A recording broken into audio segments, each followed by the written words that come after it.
ევროკავშირმა ფუნქცია დაკარგა. რატო დაკარგა ევროკავშირმა ფუნქცია?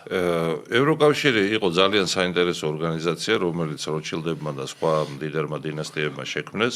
ნახშირის და ფოლადის ირგვლივ. ერთი წლის შემდეგ, როცა დაიშალა საბჭოთა კავშირი, თუმცა მანამდე არსებობდა მცდელობები, აი შენაც ახსენე ქვანახშირის და ფოლადის კავშირი, მაგრამ ეს უფრო კარტელური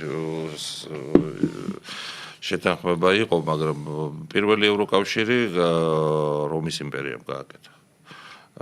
და დიდი ხანი იცოცხლა ამ იმპერიამ. შემდეგი ევროკავშირი იყო რომის საღვთო იმპერია. შემდეგი იყო ნაპოლეონის ჰქონდა მცდელობა ევროკავშირის გაკეთების. შემდეგი ჰიტლერის ევროკავშირი იყო.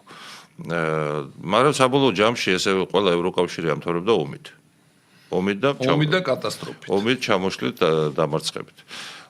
რატო არიან ასეთი რო დათვალო ისტორიკოსებმა რო დათვალეს აბსოლუტური ჩემპიონი ევროპელი ერები წარმოებულ ომებში. ერთმანეთი, იმიტომ რომ ბუნებრივი რესურსები ევროპაში არის ძალიან შეზღუდული.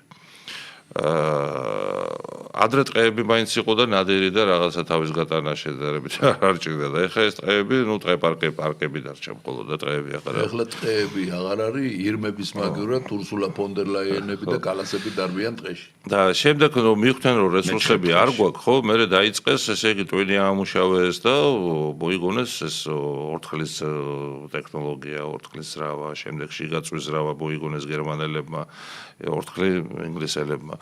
ანუ ინდუსტრიული რევოლუცია დაიწყეს, რამაც გახადა, ესე იგი, რამაც შექმნა შესაძლებლობა, რომ განევითარებიათ უფრო ძლიერი ფლოტი, ვიდრე მანამდე იყო. მანამდე ხო იალქნებით დადიოდნენ. რომაელების დროს ნიჩბებით და იალქნებით, უკვე მერე შუა საუკუნეებში იალქნებით და მერე ორთქლის მანქანებით. და მისცა საშუალება, რომ დაეწყოთ ინტენსიური კოლონიზაცია ფლოტის განვითარებას.